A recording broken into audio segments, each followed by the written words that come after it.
Hey there. Hi there. Hyde here. Back at it for another itch.io indie game. This one's going to be another text-based adventure. As the Rain Sings. Disclaimer. This is a short text adventure set in Italy in 1922. Not a great year for Italy, but hopefully it'll go okay, yeah? Any reference to political characters or ideologies is intended purely for context and entertainment purposes. Not a good sign, but okay. Any reference to real events, to real people, is intended to be purely coincidental. Not sure if that's true or not. We'll find out. This story is based on a local legend from northern Italy and was created for a Halloween contest. The author is not a native English speaker. The translation was done with the support of AI. Enjoy. Well, here's a fun thing. I'm not a big proponent of AI, but neither am I someone who hates AI. I think there's a time and a place for AI, right? And translation might be one of the best places for it. Anything that can bring people together is a win in Hyde's book. You know what I mean? It doesn't have to be... Well, I just don't think there are enough humans who are translators for that kind of thing to actually matter, right? Like, sure, it devalues the work of humans, and I'm not about that.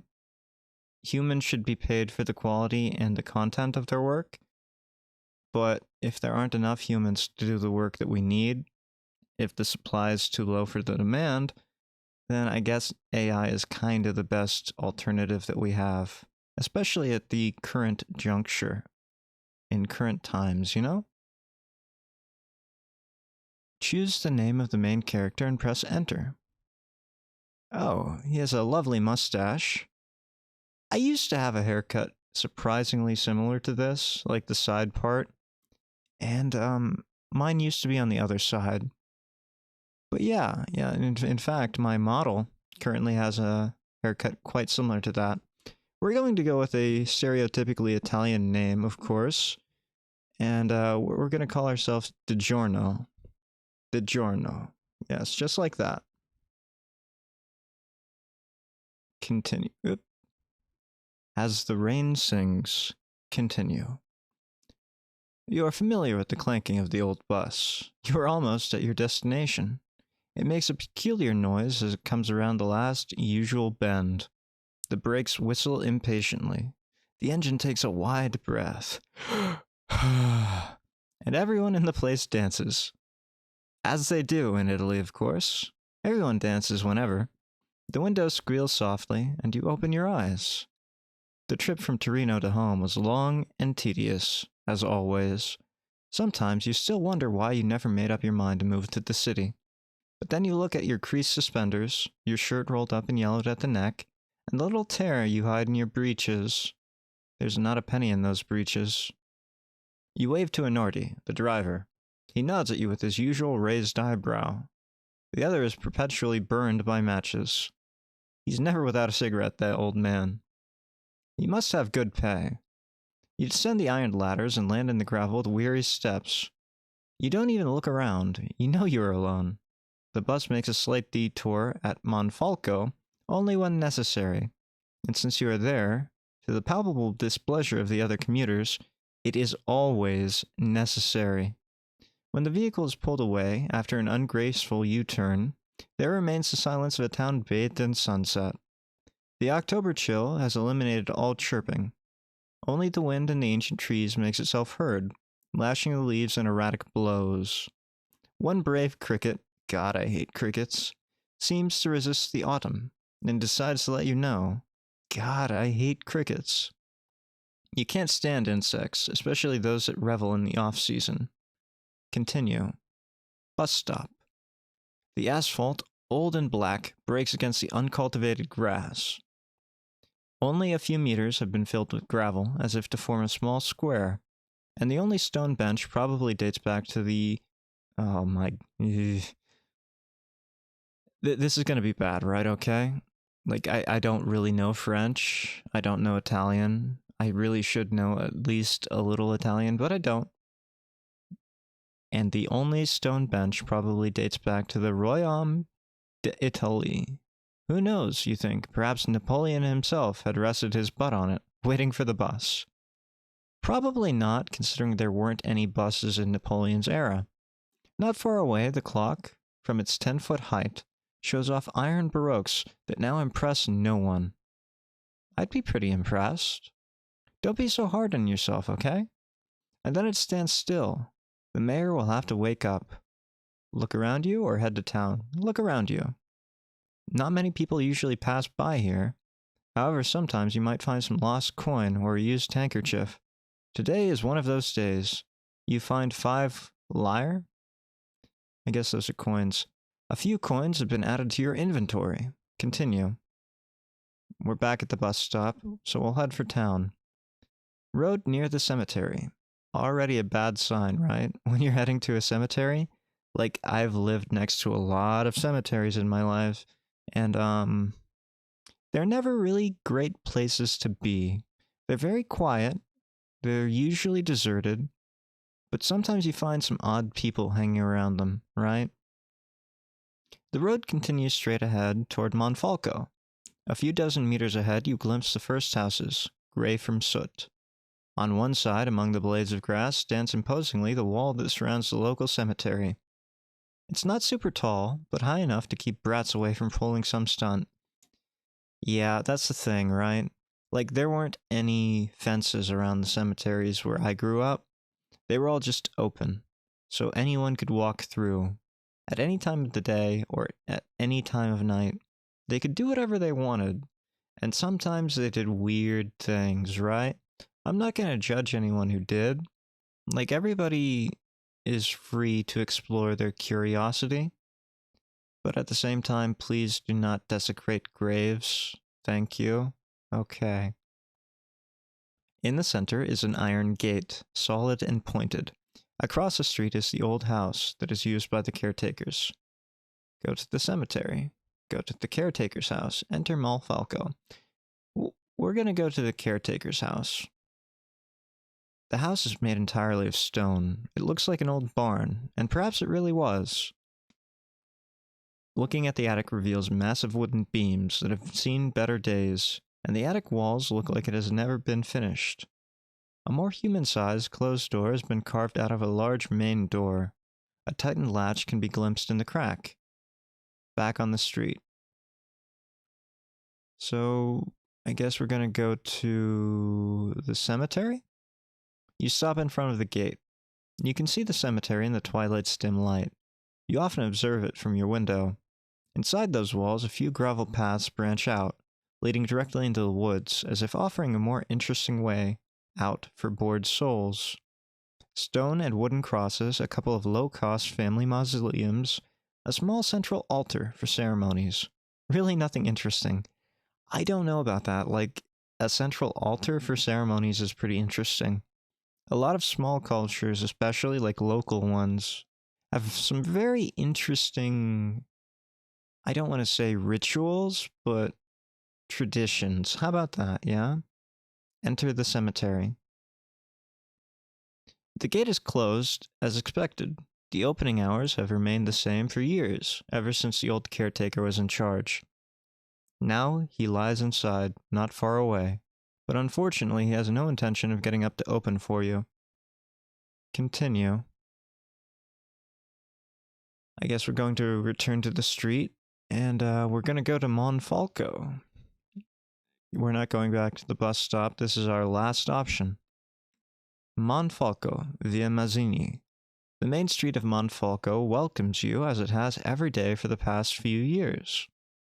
The houses embrace you, a small, safe place in the middle of the countryside. The facades, however, are increasingly filthy. The continuous noise of the sewer fills the air from the manholes. Fortunately, not the smell. I don't know what noises a sewer makes. I've never been in a city with a sewer. So if they make some kind of noise, please do let me know in the comments below. I imagine they make steam noises, like there's probably a lot of heat from what's going on down there, but I don't know anything else. Like, is there gurgling? Is there a rushing of water? I don't know. The only point of interest is the bar, a few steps away. To the side, a cul-de-sac houses a couple of garbage cans resting on the nearby wall. That house, with peeling plaster and caged windows, houses the apartments where you also live. We're going to look around us. Spazio per Easter egg de modificare and beta. Continua. I guess that was an Easter egg. I don't know. We'll go to the bar. Everybody wants to go and have a drink to relax after a long day, right? The door titters, the glass vibrates loudly, the hinges squeak. The bar is the ultimate hangout. Those who play cards, those who read newspapers, those who enjoy the last glass before going to dinner. There was an Italian bar in my uncle's neighborhood, right? And it was one of the weirdest places I've ever been to as far as bars go. I went there as, I want to say a teenager, right? So I wasn't allowed to drink or anything. And I had to go specifically with my uncle. Like, there was a guy at a closed door and he opened a latch in the door for his eyes to peek through. Like, it was very much out of a movie, right? And he looked us over and he saw my uncle and he said, "All right, you two can enter." And we did. And I got a soda. I want to say it was a cola of some sort. Pepsi or Coca-Cola. One of the two. He didn't buy anything either. I don't know why we were there. Like, well, I do know why we were there, but I really can't say why we were there. It wasn't for alcohol. And I remember I got to play this shuffleboard. And if you know anything about shuffleboard, you know, usually you get those life-size shuffleboards when you're on a cruise ship. It wasn't like that. It was a table version of shuffleboard, about the size of a pool table. And you would play against an opponent, and you would just slide these little discs across the board, right? And I played a lot of that when my uncle was doing what he had to do in the back rooms, right? Yeah. That was fun. Yeah. Yeah, Italians really do like their games, I think. Usually it's not really, well, I guess they do like cards, too. Yeah, we played a lot of cards. On the bar, the radio sings one of those new American jazz songs that even we are beginning to copy. Ettore, the bartender, dances on the spot. He is so proud of that device. He bought it fresh. Ah, yes. Fresh produce. I remember when I bought my radio fresh from the produce section. You gotta make sure you squeeze them just right to make sure that they're nice and ripe. Only when he hears the all too frequent news reports about Mussolini does he hurry to turn it off. Yeah. Here we are at those fictionalized and not fictional events, I guess. Well, let's give it a bit more time. He lost an older brother a few months ago. He was an anarchist. Understandable. Ettore, on the other hand, wants no part of politics, and you can't blame him. Really can't. We're gonna look around us. There are not many patrons, but those few you recognize all of them. Anyway, you're not looking for anyone in particular, and after a couple of greetings, you go back to the counter. Continue. We could make a phone call, but I don't think we actually have to. It's not the time to make a phone call. Mom is fine. Probably. I do not like the sound of that. Why are we saying that she's probably fine? Shouldn't we check up on her to make sure? Since we're Italian and our name is DiGiorno, we've got to eat something, right? Look at his face, Jesus. He looks like Bilbo Baggins from The Hobbit. Ettore, DiGiorno, I have a soup that you'll dream about. My mother added shallots. DiGiorno, okay, but the soft bread, not like the doorstop from the other day. Ettore, but it goes down just as well with the soup. Ettore mimics the act of dipping the bread into the bowl, while with a poker face he expresses an unspeakable pressure. A born salesman. Continue. In a few minutes, your hot soup arrives, and it's truly delicious. You feel so much better.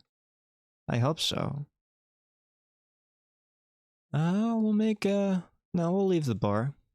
Monfalco via Mazzini. We've already been here. We've headed for the cemetery, we've gone to the bar, we've looked around us, so we'll enter the house. Home, ground floor corridor. The door is always open. After a couple of marble steps, there's a ground floor corridor. On the wall, there is no decoration except for a mailbox. On the right, there are the doors to 2 apartments. The first of which belongs to your landlady, the widow Mrs. Conti. At the end of the corridor, there's that unsettling little corner where a plaster Madonna is surrounded by candles. Check the mailbox. It seems there's mail for you, but the mailbox is locked. I don't have a key. Okay. Observe the religious shrine. The plaster Madonna seems to enjoy the warmth of the candles. A niche carved into the wall is a must, as the English soldiers would say, for the old superstitious ones. Mrs. Conti dedicates all the care she can to that corner of holy knickknacks. For my husband, she always says in the local dialect.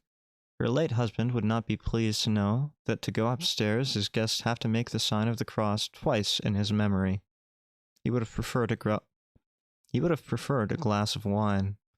There are also new candles hidden among the bricks. Continue. We'll knock on Mrs. Conti's door. It's not the right time to disturb the kind old lady. She loves getting up at 4 in the morning, and she loves letting everybody know in the loudest way possible, so she might already be in bed. First floor, then. We gotta make sure to make the sign of the cross twice. Remember, that was important. The corridor is identical to the ground floor. There are a couple of houseplants here and there. Usually, it's your neighbor Bertelli who takes care of them, and indeed, you see him near the window, busy cleaning the large leaves of some plant from the dust. The wooden floor creaks beneath your steps, but the worn-out carpet muffles the noise just enough not to unleash the fury of the hag. Talk to Mr. Bertelli. Mr. Bertelli is a jolly fellow, but you suspect it's due to the perpetually circulating alcohol.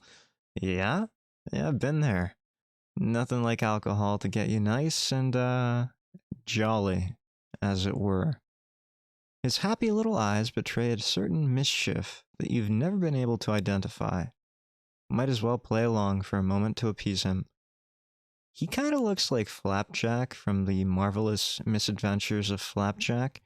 I don't know how many of you have probably seen that Cartoon Network show, but yeah, that hairstyle, this weird, over hyper-realistic face, definitely. Bertelli. Hello, young one. Good evening, Bertelli. How's life in Milano? Actually, I work in Torino, but everything's fine, thank you. Let's hope that Mussolini... Old Bertelli rattles off the latest news, and you disconnect your brain due to exhaustion. You know, you really should listen to your elders. They've lived a lot longer than you have. They have a lot more life experience than you have. I understand, right? You've had a long day, and you're exhausted. But if someone's trying to impart some wisdom onto you, even if you disagree with it, even if you don't really take it at face value, you should at least listen to your elders. They have a perspective that no one else really does, because they've lived through other events that you haven't. Yeah. You have no desire to talk about the squads that are wreaking havoc in the working class neighborhoods in the city, or the workers' demonstrations being dispersed in blood with baton blows. Even less do you want to tell Bertelli that his own son ended up in the hospital 2 days ago. That's kinda sad. You know Renatino well. He works as a sweeper right under the headquarters of your newspaper. That fateful day when his nose got involved in one of those violent incidents will stay with you forever. Bertelli. And tell your dog not to pee on the flower pots, huh? My Pepe has manners, Petelli, guaranteed. You bid your neighbor farewell. That should be enough. Enter your apartment. You have nothing to hide or protect, as Mrs. Conti is deterrent enough for thieves, so the door is always open. Of course, this could be a problem if your dog Pepe were to find out. It's probably best not to inform him. Continue. Oh, that's a cute hound. Look at him. That's a cute face. You open the door, and as always, Pepe barks happily. He darts toward you, wagging his tail, and starts jumping. Hey, where's my good boy? Pepe continues to circle around you in response. You already know where he wants to go. Did you behave with the old hag? Did she give you some good meat? You take the Labrador by the cheeks and shake him vigorously.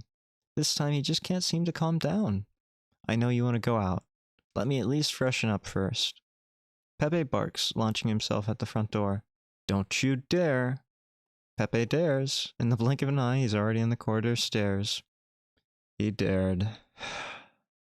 Pepe is used to going out alone, and he's not a danger to anyone.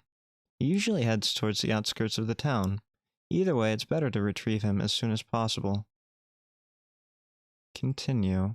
Your home is little more than run down but clean. The house must be at least 100 years old, but the stones are tough to dye. The restored wooden floor makes everything seem much cozier. A wood-burning stove for cooking is the only way you have to warm up, and next to it, a patched armchair is your little corner of paradise. The iron bed, placed along the opposite wall, is a bit rusty, but the blankets are warm. Upon reflection, you're lucky to have a landlady like Mrs. Conti, who even takes care of your dog, in addition to washing your few clothes. Man, that would be nice. I've got some laundry piling up. I really need to do that someday this week. Of course, she doesn't do it for free, but those are painful details. Open the window. The air is cold. Leaves from the surrounding woods flutter randomly, dirting the streets of Monfalco. Below you, a little further away, is the cemetery. It's quite fortunate to have it so close, in case you ever feel the need to... In case you ever die, they won't have far to take your body.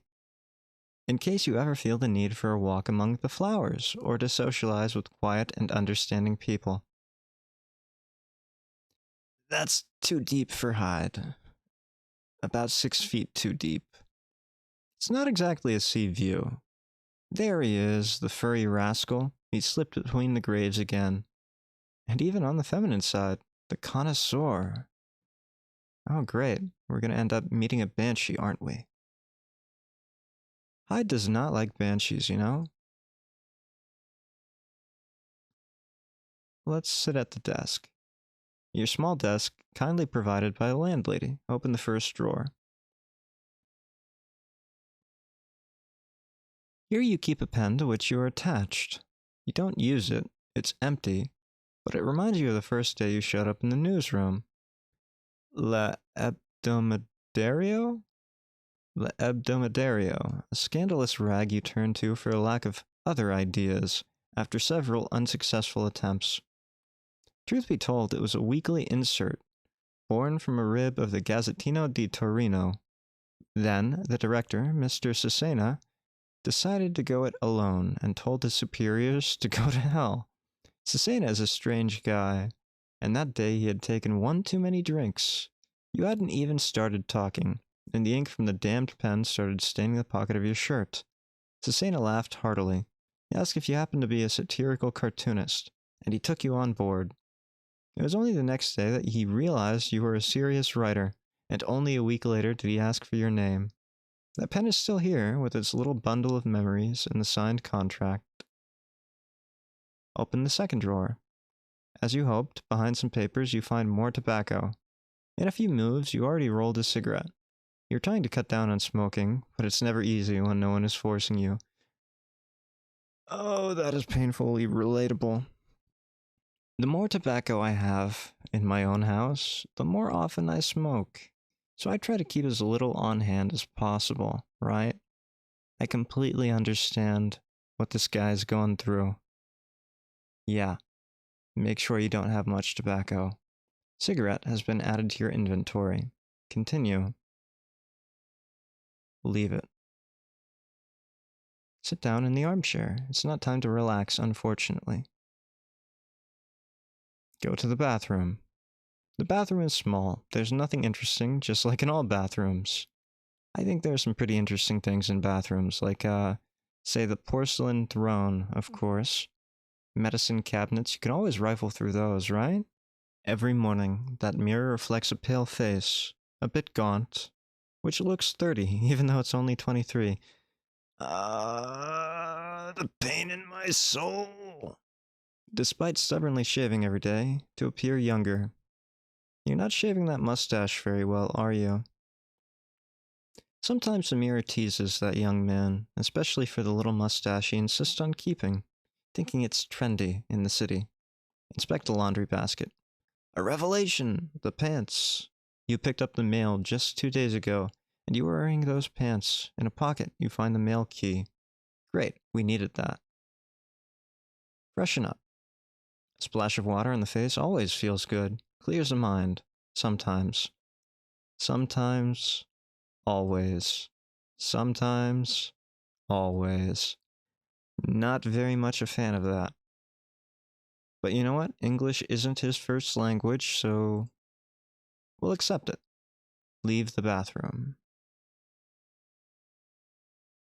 We've looked through all of these. Let's go back down to the first floor. Let's talk to Mr. Bertelli. No need to incite another empty conversation. I don't know, maybe he would have known about the dog. Like, he's out here, we could have probably talked about the dog. Let's check up on the mailbox. It seems there's mail for you, but the mailbox is locked. Use the key. With the key, you unlock the mailbox and open the door. The envelope is peculiar, and it doesn't seem like a regular private letter. It really doesn't. Like, who's putting, like, butcher's twine around an envelope? Unusual letter has been added to your inventory. Can we use it? No? Probably not. That's fine. Continue. Leave it. We'll exit to the street. We were supposed to go to the cemetery, right? Go to the cemetery. You stop in front of the gate. You can catch a glimpse of the cemetery in the twilight.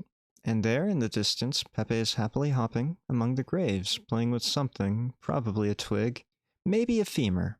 Enter the cemetery. The gate is closed as expected. The opening hours remain the same. So we have to go over to the gatekeeper, huh? Okay. Caretaker's house. Knock on the door. The whole gate shakes under your knocks, although they are not so loud. No one responds. Mr. Grimaldi! You knock a few more times to no avail. Suddenly you hear the sound of footsteps from behind the house. Footsteps in the grass that for a moment make you wince. If you keep this up, you'll break down that door, you know? A female voice, subtle and unfamiliar, caresses your ear. That was not a female voice. Was not expecting it. The girl approaches slowly, staying close to the wall. The shadow prevents you from seeing her face, but you're pretty sure you don't know her. I'm sorry, miss. I'm in a bit of a hurry. I'm trying to... Mr. Grimaldi is at the bar. You're looking for him. For the dog, aren't you? Before you can answer, the young girl jumps in the middle of the street, like a little girl looking for butterflies. I see. Quite a nuisance, isn't it? She replies without looking at you. Yes, sometimes I would like a cat, sleepy and peaceful. You answer her, raising your voice to cover the distance. Don't get a red one, then. They are real monsters. Then she retraces her steps, and your curiosity is satisfied. Isn't she lovely? Isn't she lovely? Ba-da-ba-ba-ba-ba. You had never had such a dip in your heart. Never a faint until that moment. But that stranger stirs something indescribable in you. A round little face, prominent cheeks enhancing a thin mouth, big eyes, what color it is impossible for you to say, and well-groomed hair, albeit buff, that you noticed, with a rather unfashionable hairstyle. Eh, country girls. My name is DiGiorno, young lady. You are Grimaldi's niece, I suppose? Me? His relative? No. What an idea! She looks like one of those movie divas. Not the heroic and emancipated ones from Germany, but the scattered-brained and romantic ones from Hollywood. A great strength of spirit seeps from her answers, surely 10 times yours, you think. My name is Bianca. I'm his caregiver. You see, Mr. Grimaldi often has leg problems and... Pepe's insistent barking from the nearby cemetery brings them both back to reality. Too bad.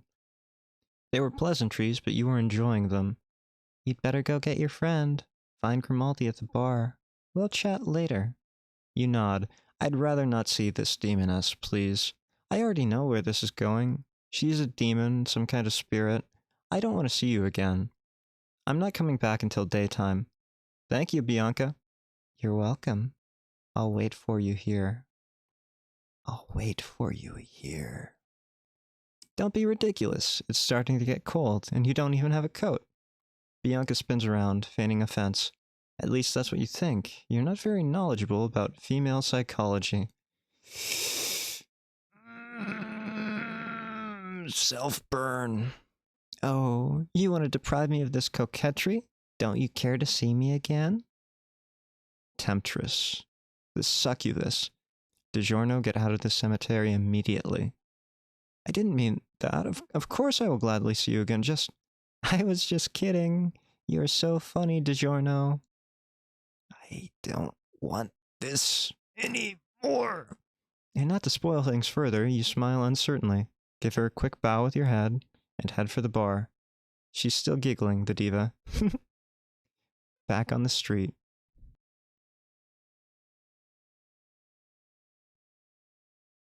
We've got to go to Monfalco again, don't we? Go to the bar. We've already been here, and we're looking for... one Grimaldi. Mr. Grimaldi is here, as Bianca told you, wrapped in a shrunken and somewhat dirty coat.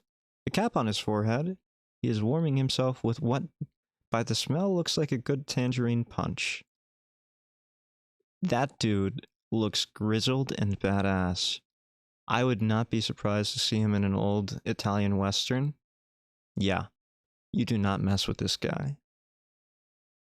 You are my neighbor. Yes, sir, good evening. You ran out of your dog in the cemetery and want my help. How do you? You think I'm dumb? This is probably the 6th time this has happened. Oh, really? Yes, although usually Mrs. Conti comes to take it back. She never told me that. Well, I might even adopt him, that big dog. Apologizing, you interrupt the conversation, asking that big man if he can lend you the keys for just 10 minutes. He hesitates, lets out a silent belch, and ponders. Let's do this. One favor for another. Get me a clean candle right away, and in exchange I'll come to remove the chain. A candle, but... He'll repay, you'll see. And you better hurry if you don't want some neighbor to call the authorities for the racket of the trap door. Without adding a word, Grimaldi gets up, leaves a couple of coins on the counter, and steps out onto the street, pulling his hat down over his bald head. I know where to find the candles. We're supposed to go back to, the house, right? And it's the religious shrine. Yes, okay. There are also new candles hidden among the bricks. Grab a candle. And just steal from the religious shrine. What could go wrong? You're not going to get damned or anything. Mrs. Conti probably won't even notice. Of course not. She's blind as a bat, the old lady. No one will know. Hopefully, not even Jesus. It would be awkward to have to explain. Votive candle has been added to your inventory. Continue. Continue. So we need to go back to the street and talk to Mr. Grimaldi again? No, head for the cemetery, I guess. Go to the cemetery. The gate is now open, about 20 meters away. You can see Mr. Grimaldi, tall and imposing, leaning over your dog among the stone tombstones. He's petting him. Enter the cemetery. Your steps on the gravel are heavy. Mr. Grimaldi looks up and smiles, inviting you to approach. Pepe barks, grabs his toy again, and rushes towards you, skillfully dodging the tombstones at breakneck speed. He's having a great time. If only he knew how tired you are. You brought the candle. Very good. Yes, sir. Can I have my dog back now? Oh, with many apologies once again. Come, lad. Place it there. Mr. Grimaldi extends his hand, as big as an elephant's ear, toward the tombstone behind him. You observe it, bare, with only a date.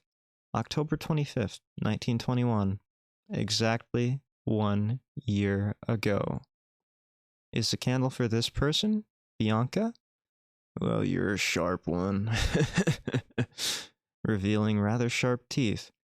Grimaldi's forehead wrinkles, his sparse hair ruffles with a sudden breeze. You think it's about time to end this, because the situation is starting to give you the chills. You're well aware of the power of suggestion, and being with such an unsettling man in an equally dark place with a candle in hand has a certain effect. You have a couple of matches in your shirt pocket. It bothers you to waste one. Do you know why I asked you for this? To set her soul at ease? To hope she doesn't haunt you anymore? You shake your head, placing the lit candle on the nondescript tombstone. It requires respect in this world. More sensitivity. More prayer. You gotta have faith, Arthur. Tahiti. Mr. Grimaldi, I agree with you, but it's already dark, and I'm distraught. Young ones. Always in a hurry. Always rushing.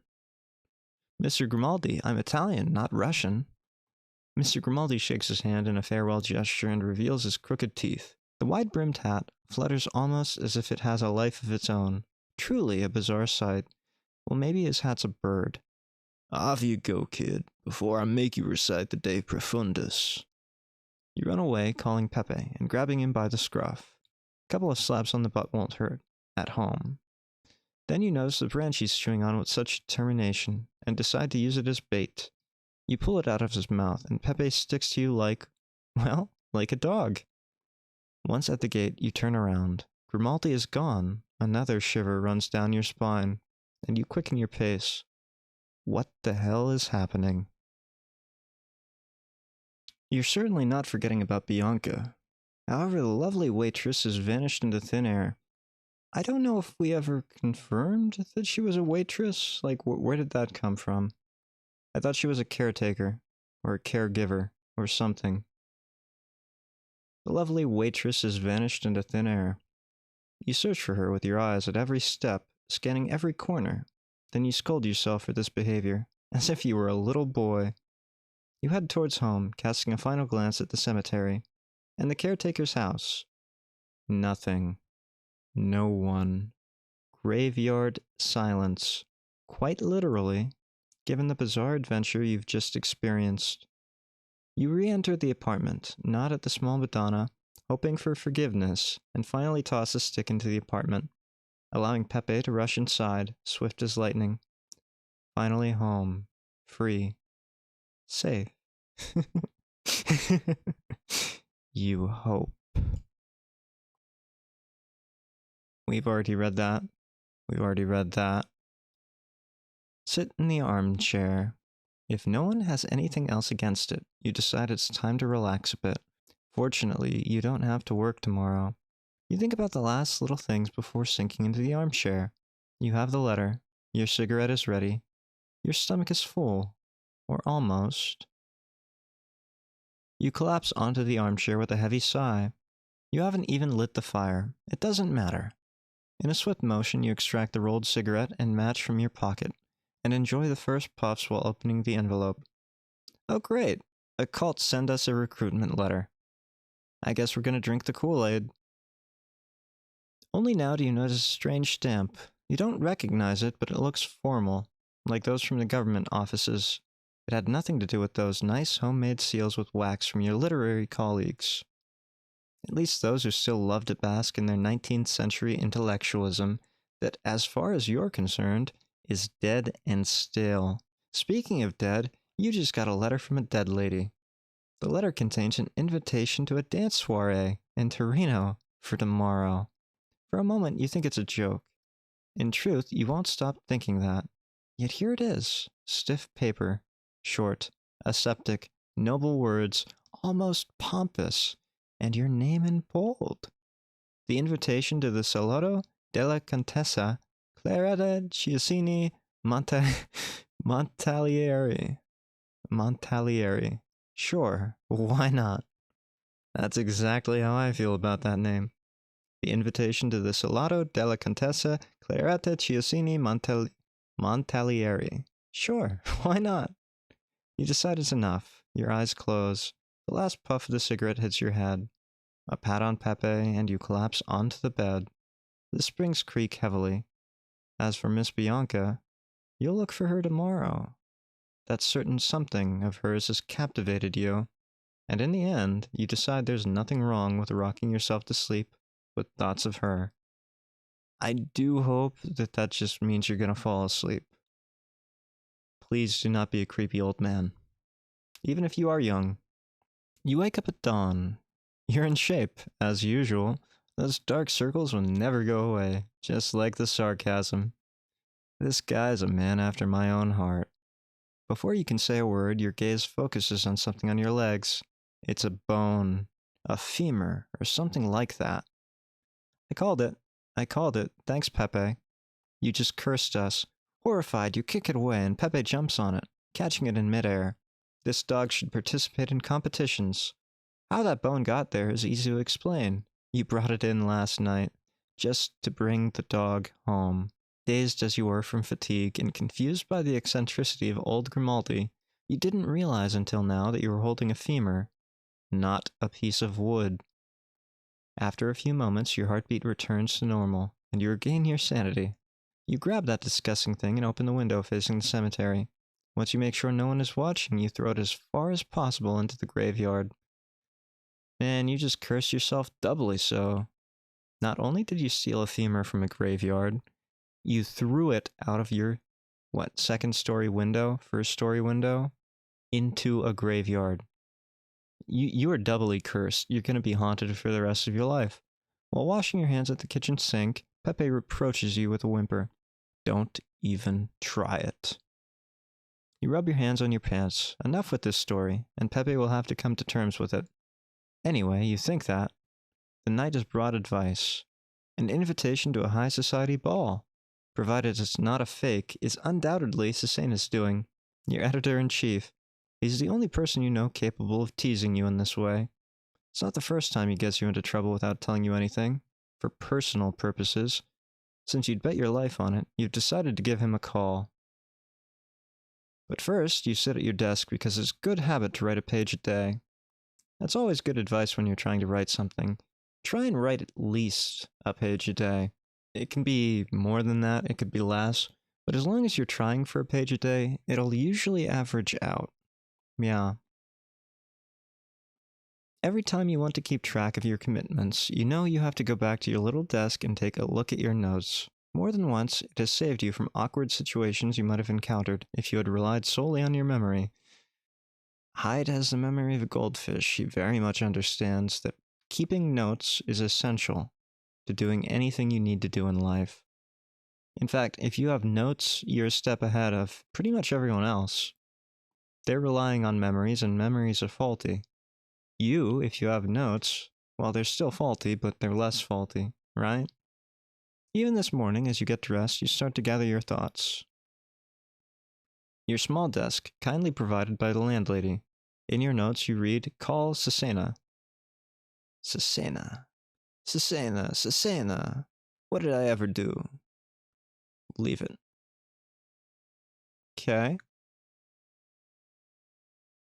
Upon reflection, you're lucky to have a... Oh no, we've already read this. So we're gonna leave the apartment.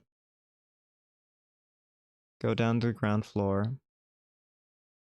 At the end of the corridor, yes, eerie gypsum Madonna surrounded by candles. Talk to Mrs. Conti. We'll check the mailbox first. Nothing, okay. Now to Mrs. Conti. Good morning, ma'am. Don't step on dust heaps. No, ma'am. And please don't close the front door. The affection of neighbors is always pleasant. Tell me about it, Ryan. Exit to the street. The only telephone in town is at the bar, unfortunately. Make a phone call. Now he'll hear you. You wait for the switchboard to connect you to the editorial office of the Abdomidario, which is, in Susanna's terms, those four walls he calls the office. Then his shrill voice pierces your ear. Here is Oriana Susanna, always at work. I'm DiGiorno. I'll give you a minute to explain what that invitation from Countess I can't remember smells under the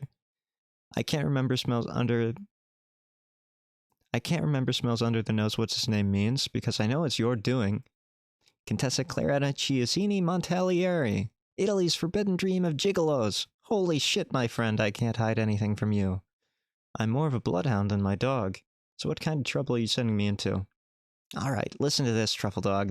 The ticket is fake, but it's exactly like the others. I bribed the prefect's bag carrier and had a couple of photos taken. I'm sending you in there because I want you to stick your nose into... The tabloid press knows no bounds. It's shameless in its impertinence. The circulations are high, and L'Abdomidario is one of the few surviving on gossip about Italian high society. It's incredible, given the violent atmosphere in Roma, but also just in Torino. So make sure you go unnoticed. There will be a lot of people, DiGiorno. It's not the usual event, reserved for the four cousins who hate each other. Oh, yeah, okay. I was just planning to be bored in bed tonight. Thanks for saving me. And what do you think I should do? Invent a name and a dynasty? As if it were the first time. Come on, you're resourceful, and you're the best. Find yourself a companion, a nice flashy car, and a good suit. I'd give you mine, but I didn't think about it. With all the money I give you, you'll have a tailcoat, right? Of course. I gave up 6 months of rent to buy it. Now I'm homeless, but everyone thinks I came out of the Parisian ateliers. Awesome. Parisian always works. Go ahead, show what you're worth. I was He hung up. Damn it. You feel lost. Certainly it could be a perfect opportunity to invite Bianca. This new encounter sent from heaven couldn't have come at a better time. But will you find her? Will she agree? As flirty as she is, probably yes. Calling her a loose woman? Dude, you just met her. You had one conversation. Don't you think that's a bit rude? Fine. Decide to give it a try and show up at her place with a nice bouquet of flowers. And in the meantime, you'll think about the rest. Somehow. It would be useful, but not essential, to return to the desk to update your thoughts. We're gonna have an espresso. Jesus. Yeah, okay. I had family that looked like this, so it's expected. You greet Aunt Rita with pleasure, as everyone amiably calls the barista. She opened the place about 40 years ago, and her coffee is the best in the world. Great. Okay. So now we're going to go to the cemetery. Was there, flowers around here? The cobblestone is heavy. It must have rained last night. With each step, the typical sound of the swamp spreads. Almost better to stay in the grass. You would like to ask Mr. Grimaldi about the girl, but no matter how hard you try to scrutinize every corner, there seems to be no trace of either of them. Approach the tombstone. A stone with a date, October 25th, 1921. No name. How morbid it would be to go around asking whose it is. Those are not things to do. At least your candle is still there, lit, protected by a glass cover that Grimaldi must have put on after you left. All in all, he's a good man, even though in your heart you've treated him like a madman. Odd. There's a white lily placed on the tombstone. But no, you won't touch this. It would be in bad taste. We do need a bouquet of flowers, though. We really need that bouquet of flowers. Among the tombstones on the edge of the woods, you find a spontaneous white lily. The lily has been added to your inventory. How fortuitous. That's exactly what we wanted. Go back to the street. Knock on the door. It's better to come back when you have a more substantial bouquet of flowers. She doesn't seem like the type of woman to make fuss, but it was always better to have a good impression. Sure. Among the overgrown grass near the gate, you find a spontaneous white lily. The lily has been added to your inventory. Is this enough flowers? No. This is not enough flowers. Back on the street then. Bus stop? Look around you. Among the overgrown grass, you find a spontaneous white lily. Fantastic, that's another lily. Head for the town. We've gone to all of these places. Enter Monfalco. Go to Via Cavour. Via Cavour is the most central street in the town, full of small shops and businesses. The atmosphere is not bustling and hectic, but rather sleepy and grey. Nevertheless, people here live a peaceful life. Look around you. Spazio per Easter egg. Not in the beta. Enter the mechanic shop. Herbert West, with a baby face. Andrea. Hey, look who we have here. Hi, Andrea. How's it going? The young man wipes the sweat with a dirty, oil-stained handkerchief, leaving a nice black streak on his forehead. He smiles, showing you the bandaged open hand. Have you ever got a nice burn from the engine? No, you know I only ride the bus, and ours is pedal-powered. You both laugh. Andrea checks that he's alone. His boss, old Maggiore, doesn't like his boys standing around doing nothing. However, Andrea loves to chat, and has always been kind to you. He never asks for a dime to check your bike, perhaps because he never considered it a worthy vehicle, and tried not to give it any additional value. So, what's new? Nothing new, just here to beg for a car since my boss pushed me into some aristocratic party. Darn, your life is so hard. You don't know how sorry I am to hear you like this, my friend. Yeah, tough times for everyone. Silly. But today you're out of luck. I can't procure anything like that for you. Andrea lets you take a look inside the workshop. Only a completely dismantled car. Not that I wanted a torpedo, but... Suddenly the roar of an engine approaches, and becomes so loud that it interrupts you. Curious, you and Andrea go out into the square, and are astonished. What the heck? Not even in your wildest fantasies could you have imagined something like this. A motorcycle with a sidecar is speeding toward you. The engine roars, the body sparkles, and its driver is bolder than ever. You and Andrea dart in different directions to avoid being hit. A record-breaking break with the consequent smell of burning rubber, and a disaster narrowly avoided. They were only a few inches from crashing into the lifting ramp. Damn, buddy, have you gone crazy? Andrea falls silent, and you can't believe your eyes. Laughing like crazy, Bianca takes off her motorcycle goggles and hood. DiGiorno. Miss Bianca? DiGiorno, it's great to see you here. Yeah, for me too. I mean, where did you learn to ride? Well, by Jove, it's been a while since I've seen a gal like this on a beautiful steel horse. Andrea tries to keep it professional, obviously. Oh, be kind, young man. I just took it out of the stable this morning, but it makes a bit of a strange noise, a sort of clack, clack, clack. Wait, let me start it up for you. Ha! Leave it here, darling. It's been years since I wanted to get my hands on a little gem like this. Let me. While Andrea brings the motorcycle into the sunlight and starts opening everything he can, Bianca approaches you. Miss, where were you yesterday? Oh, I've always been there. You didn't see me, did you? I'm sorry, but no, I looked everywhere, but I thought you had retired to the late hour. And certainly wouldn't have blamed you. Bianca twirls her motorcycle hat between her fingers, almost as if she's nervous. There's something you have to tell me, right? Oh, do you mind if we talk in a more informal way? What? Oh, I don't mind. Quite the opposite. We're friends now, aren't we? Yes, we are.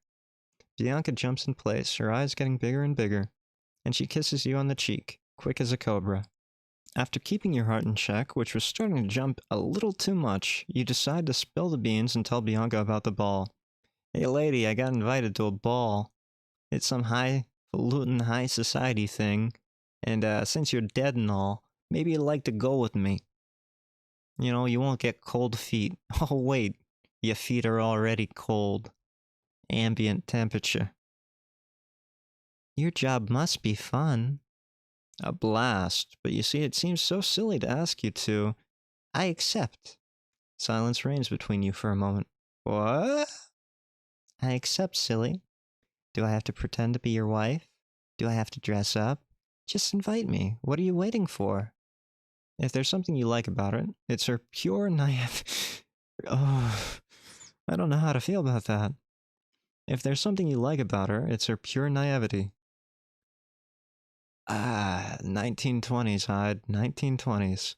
You remember the 1920s? Yeah, innocent women were big back then. It's okay. Yeah, they were practically children. Not today, mind you. Hyde does not believe that nowadays. Please, this is just an era of the time, an artifact. Please do not cancel me. The unpredictability of her character, her joyful and sincere smile no matter what's happening. Where does so much liveliness come from, you wonder? So much zest for life. She's just extraordinary. Now you have millions of thoughts about your melancholic nature, probably just due to yourself, and the often silly and irrelevant problems you put in front of you. Bianca, for you, is an example. You try to get the lesson into your head when... Idea, here are the keys. Tonight bring me the little horse and I'll wait for you in the tower with a long braid. How does that sound? Magnificent? Bianca turns the corner, wrapping herself in her scarf. You stand there, frozen, with the motorcycle keys in your hand. The cinema diva. Sidecar key has been added to your inventorio. Continua. You know, she seems familiar. A friend of yours? I think so. Andrea tries to rack his brain, but nothing comes to him. Nevertheless, you reassure him, pointing to a bag of money that Bianca left in the sidecar. Yeah, she probably seems familiar because she died in a motorcycle accident a year ago. It's fine, don't worry about it. I was already excited about this, beauty. Imagine now. Let's just hope the old man doesn't come to ruin everything. Time passes. When everything is in order, you mount the little horse, give it a kick, and head towards the cemetery. At a speed allowed by current safety regulations, unlike that reckless one. All is silent. Perhaps it's better to knock on her door to let her know. Even though, for heaven's sake, the engine of the beast could wake the dead. Ha, ha, ha, as if that would happen. The road continues straight ahead toward Monfalco. A few dozen meters ahead of you, you glimpse the first houses gray from soot. Oh, we've already read that. So we're going to go to the caretaker's house? We're going to knock on the door. We don't have enough flowers yet. That's not ideal. Look around you. Nothing interesting. Also not ideal. Bus stop. Look around you. Nothing interesting. Head for town. Cemetery? Look around you. Nothing interesting. Back street. The road continues straight ahead toward Monfalco. A few dozen meters ahead, you glimpse blah. Cemetery, no. Approach the tombstone. Huh. I wonder, where are we going to get that last flower?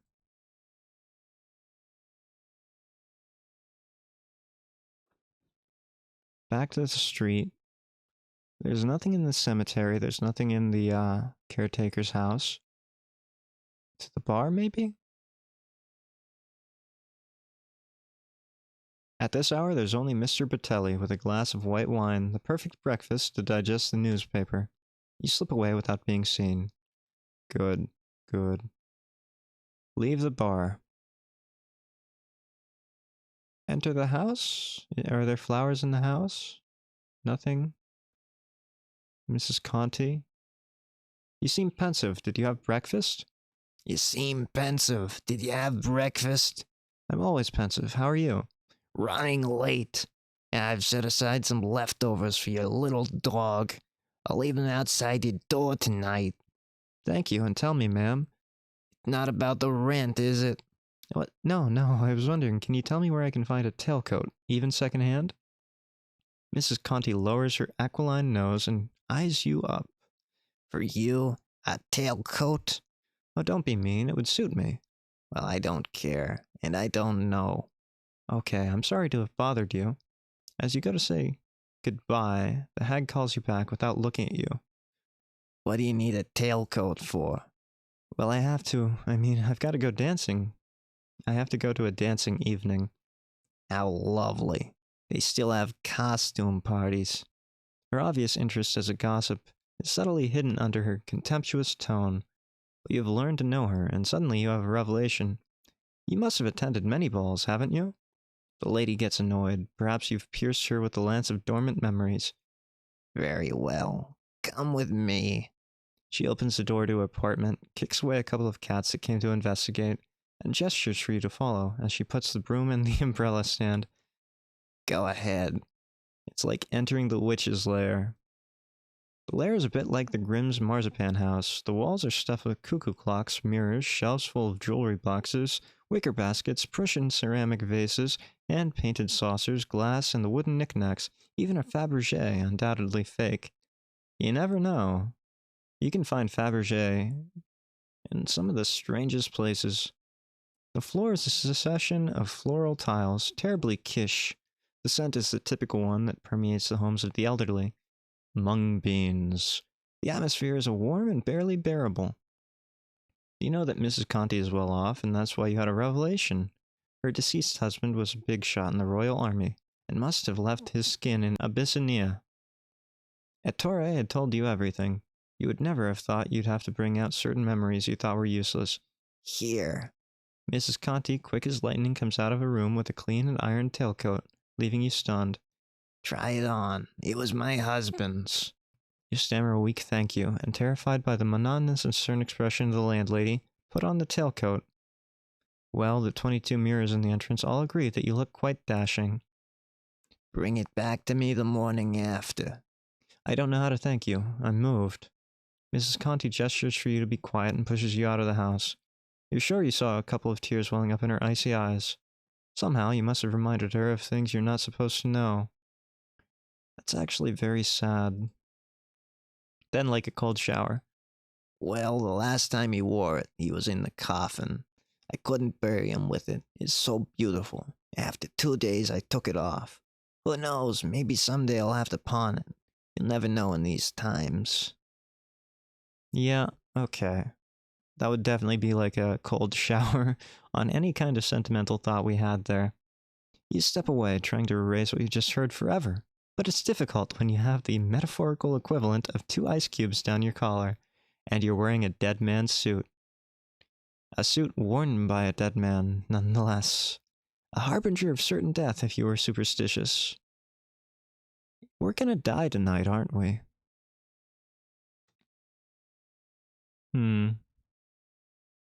First floor.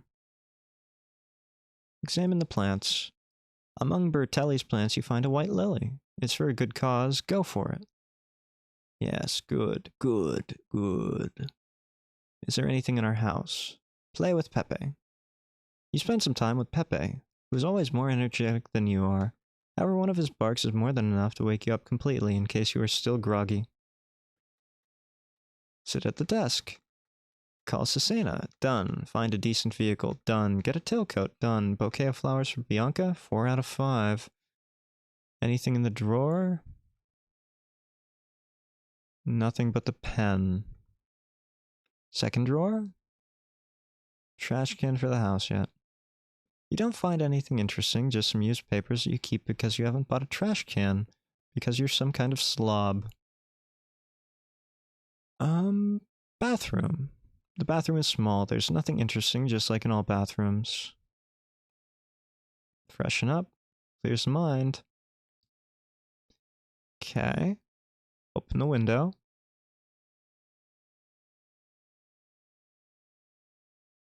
The weather seems nice, the sun is weak and a fresh morning lies ahead.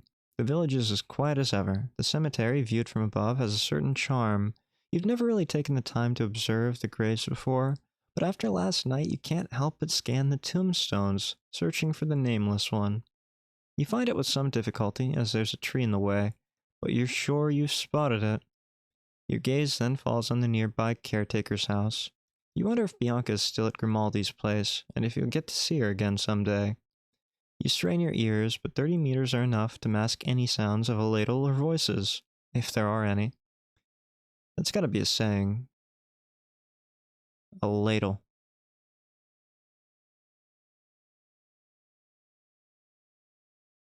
Go down to the ground floor. Observe the religious shrine. The little Madonna looks at you a bit disapprovingly. Come on, she knows you did a good deed. Sure, prayers on the tombstones of strangers may not fall under the graces allowed by divine law. You hope that the unknown corpse has a good lawyer up there. I'm pretty sure she does, and she's coming for you anyway. Bup, bup, bup, bup, bup, bup, bup, bup, bup. Look around you. Nothing here. Look around you. Ha! You've discovered my rotting bones. In the tall grass surrounding the statue, neglected for months, you find a spontaneous white lily. Curious, in October. Why ask questions in the face of such beauty? So now we have everything we need. We can go to the cemetery, caretaker's house, knock on the door. You knock on the door, you knock again, no answer. The story is starting to annoy you. Continua. I'm here. Her vibrant and irresistible voice grabs your attention to the street. Bianca is leaning against the motorcycle, gazing at it dreamily. Bianca! Thanks for this favor. So when do we leave? Right now. A few hours later. Having taken care of Pepe, you arrive at Grimaldi's house. You even manage to sneak a drop of perfume from Ettore. The tailcoat fits comfortably enough, but considering the season, you've covered up with a coat. You try to push aside the thought that you're wearing a tailcoat that has been on a corpse for 2 days. Yeah, I hope it's been cleaned. I hope it smells fresh. Bianca looks simply magnificent. A soft dress. Well, you know what? You're probably not going to smell any worse than the corpse you're taking to the ball, are you? A soft dress, a simple bead necklace, and her hair wavier than usual, under an elegant bell-shaped hat. From her enthusiasm, you think it must have been a while since she had some fun. Yes, she's probably been dead for a year. So, where are you taking me? She yells to overpower the roar of the engine. Meanwhile, she leans down to light a cigarette. We're going to the city. Damn, I thought you were one of those country girls, all shirt and scarf. As a child, I did dance theater. They told me I played any role well. Even the country maid suits me well. She extends a cigarette to you. Take a puff. True, and tell me, did you get along with Grimaldi? Bianca bursts into an unintentional, slightly unsettling laugh. Damn, no. No? He's a strange guy. Very demanding. He always sends me here, there. There's always a problem. He has a wooden leg, you know.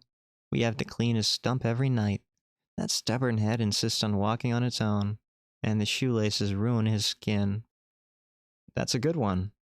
I'm serious, and he's crazy about spelt biscuits. Quite a sadness. True, but he's a good man. Sure, he's nuts, and when he smiles, it gives you the chills. But damn, at least he's not a disgusting pig like all the others. She changed her tone. The sky is getting cloudy.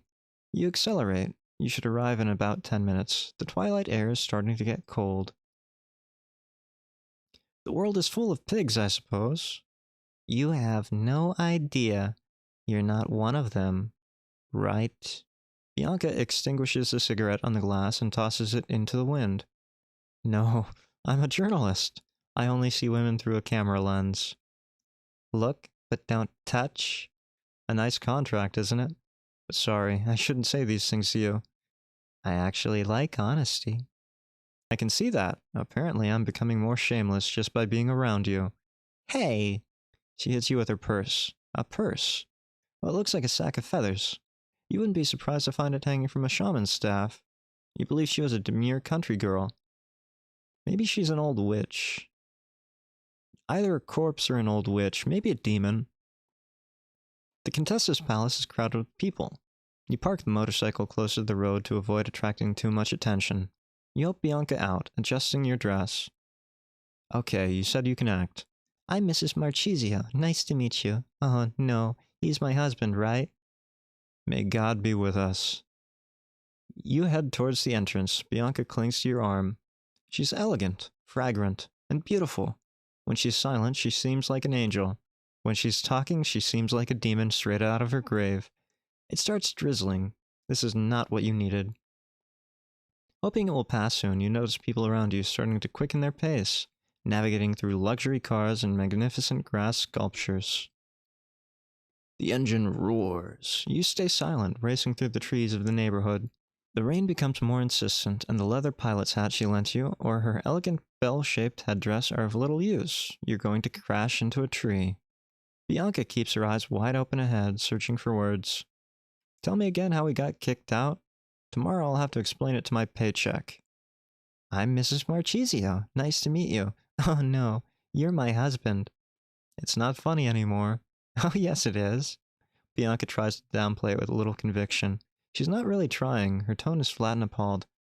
Okay, I'm sorry, alright? Yeah. Couldn't they tell me there was alcohol in that green stuff before? I didn't want to spit on Mr. I'm important, don't talk to me shoes. And they could have at least accepted the apologies. You mean the orchestra, after you slipped on the drum?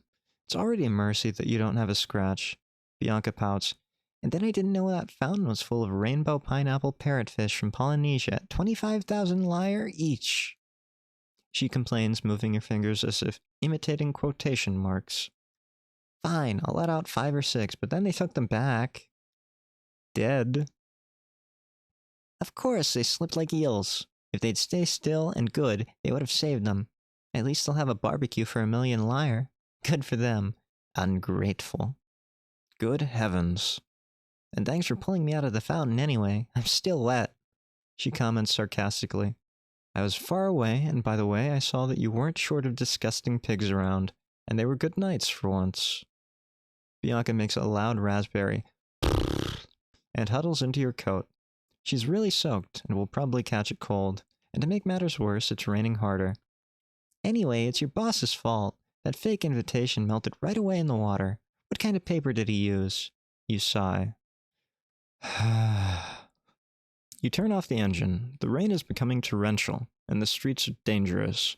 Fortunately, you have arrived home. It's pitch dark. The clouds even cover the moon. And it's 1 in the morning. Certainly the worst date of your life. I've had worse. Surprisingly, I have had worse. But Bianca doesn't seem to share the same opinion. She smiles. She's over it. Why do you look like that? Did we have fun? All in all, yeah. DiGiorno, I haven't had this much fun in a long time. You've been dead for a year. She yells cheerfully. You burst out laughing like kids.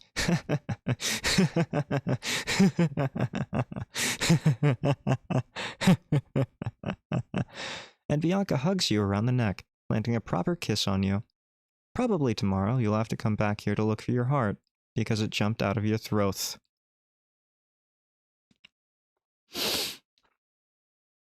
Excuse me? Probably tomorrow you'll have to come back here to look for your heart, because it jumped out of your throat. Your throat. You know, your throat. You gotta go from your throat. Those old stuffed shirts with crooked noses, what the hell did they know about fun? You know what we needed? A bit of jazz. So let's dance now. In the throes of euphoria, you grab her and twirl her around in a Charleston step. Bianca lets out a delighted scream of surprise and follows you into the steps.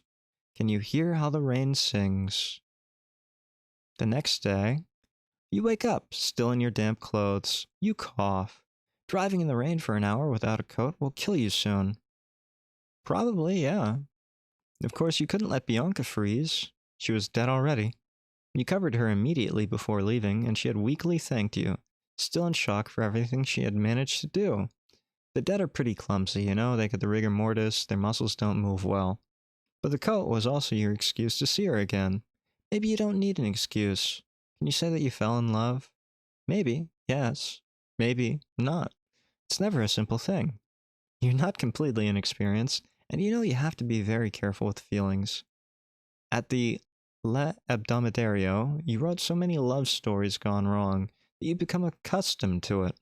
You've exhausted all possible scenarios. Just by spending 2 days with Bianca, you've recognized at least 10 love dynamics that in the editorial catalog you've already sorted with plenty of pins and bookmarks. Damn, what a nice job you have. Pepe barks happily and jumps on you. It's time to go out. Yes, it's already noon and you promise Bianca to come back to her. Not just out of curiosity, even though you can't wait to see her again and ask her if she caught a cold, but because she insisted on washing and ironing your coat. Maybe she feels a bit in debt after the night of madness. Before going to bed and disappearing into the back of the caretaker's house, she had changed back into the clothes of a maid and housewife. A good coffee, perhaps, and then off you go. Even Pepe will have a nice run. Pepe loves Sundays. Home, sweet home. Except that today there seems to be more dust than usual. It's not dust, it's graveyard. There's this unpleasant feeling of old and musty. You look at the dishes hanging in the kitchen corner that are succumbing to rust. The basket full of wood for the stove has become a home for cobwebs. The house is old, and Mrs. Conti can't come every day. Leave the apartment. The corridor is identical. Yes, first floor. No one in sight, not even Mrs. Conti sweeping. Her precious tailcoat is soaking wet in the bathroom basket. You think it's acceptable to let her pick it up herself. She'll come by later, as always. Religious shrine.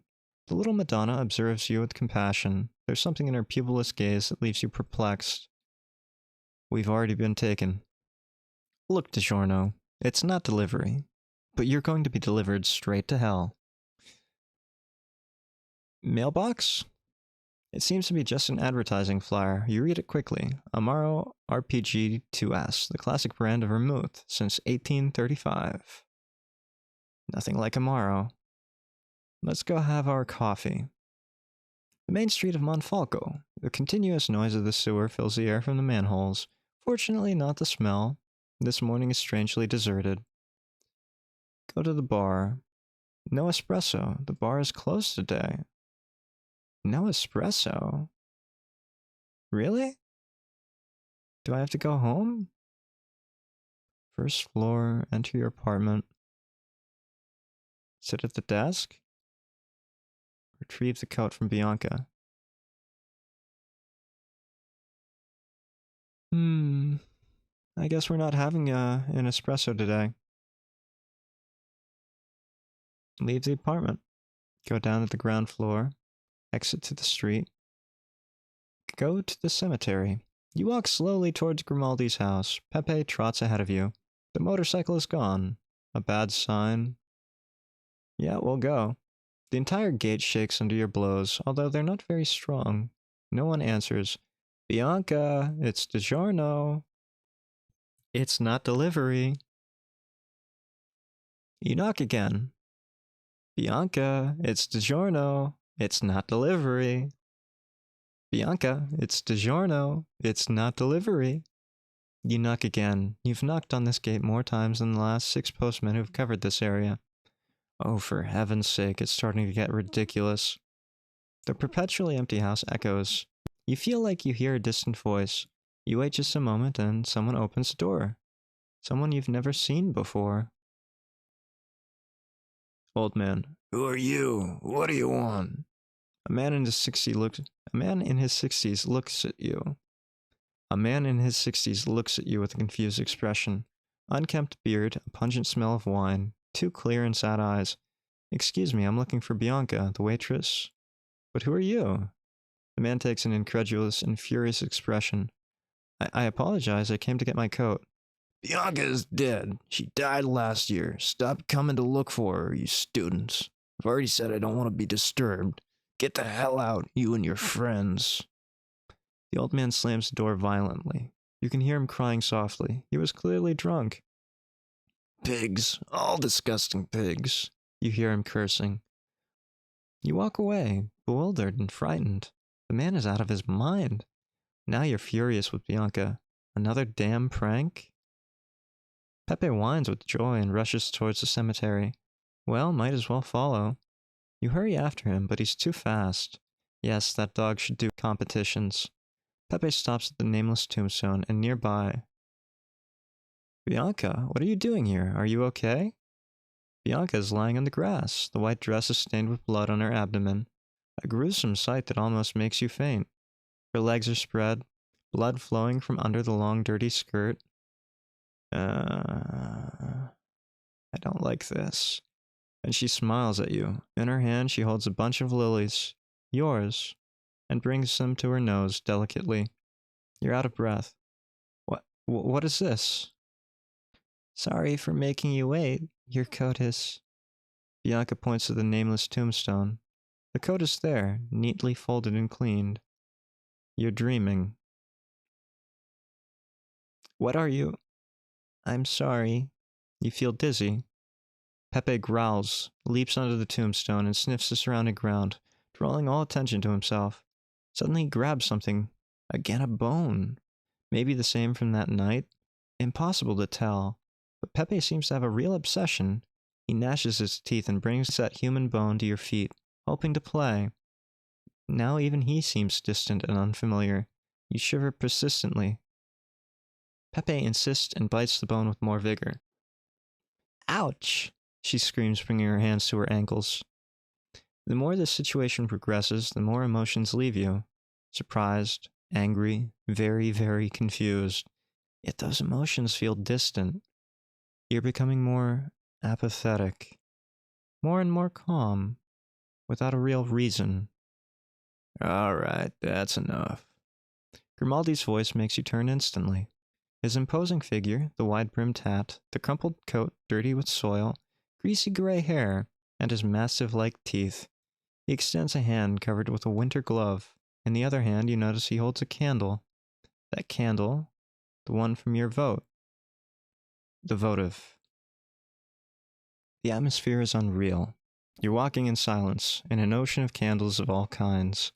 A famous German director had portrayed men's lives like this just last year. He nailed it. Some people are truly genius, and they'll never know until they move on to the afterlife. Grimaldi walks briskly, albeit limping a bit. By your side is Pepe, hopping back and forth. Bianca is no longer in sight, but the pain can't grasp you. You feel it, almost desire it. But your heart can't embrace any emotion too strong. Apathetic, like a shadow.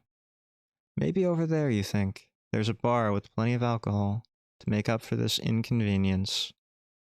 The silence is annoying. Even your steps are totally devoid of sound. Grimaldi stops and raises his hand, looking at you. Do you have something to say? Yes, just, why all this? I don't know. Try asking. They have good lawyers up there. Grimaldi shows you the candle. It wasn't that long after all. Maybe it was an accident, but you would have lived a little longer anyway. Well, at least I have Pepe. Yeah, you have. Who knows, maybe I'll find her too. Grimaldi chuckles, bringing the candle even closer to your lips. Who do you think I am? A dating agency? Blow the candle.